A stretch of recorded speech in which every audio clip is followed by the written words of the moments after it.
70 bilion aset terbeku dan tak dapat dimanfaatkan sedangkan faraid dah ada. Kenapa macam ni?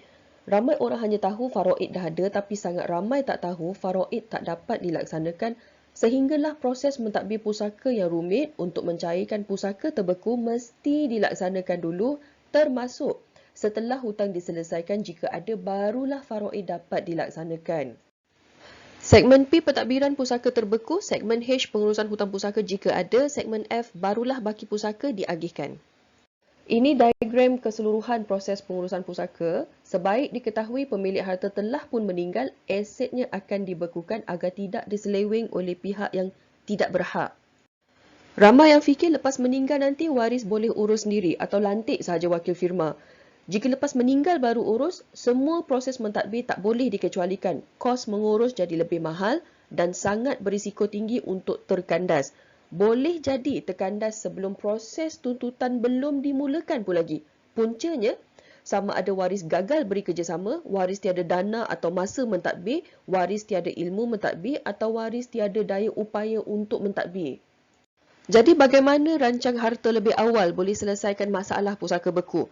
Pertama, masa hayat lagi pemilik harta sendiri telah pun senaraikan semua waris dan penerima pusaka yang dikehendaki, senaraikan semua harta dan aset yang dimiliki serta semua hutang yang ada.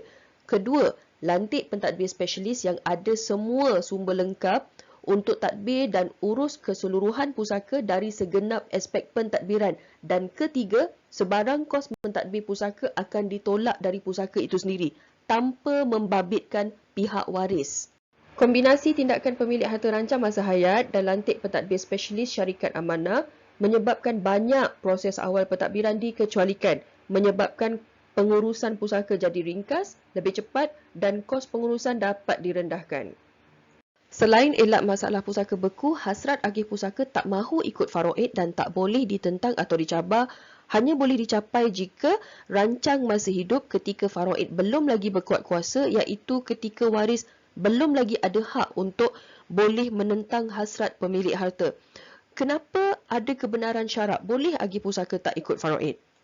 Kerana situasi sesetengah waris perlu dilebihkan kadar faraid mereka seperti hartanah untuk keluarga atau dibeli secara joint loan, mahu hanya nama pasangan atau beneficiaries tertentu sahaja wujud dalam geran, membolehkan golongan bukan waris yang tiada hak faraid langsung dapat pusaka, beri jaminan dan lebihkan hak waris utama yang cipta aset dan bina keluarga bersama, keadaan waris yang perlu kos penjagaan lebih, menjamin harta pencarian pasangan atau elak bisnes terbeku jika kimen syarikat meninggal. Ini contoh perancangan tak ikut faraid yang dibenarkan syarak melalui hibah atau harta pencarian. Dengan wasiat mestilah perancangan asas yang utama.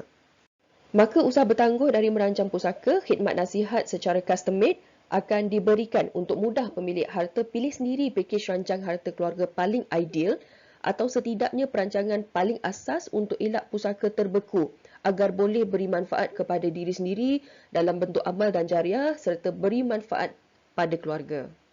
Boleh hubungi Perunim Pusaka untuk tempah slot appointment yang terdekat secara online atau bersemuka, insya-Allah bermanfaat.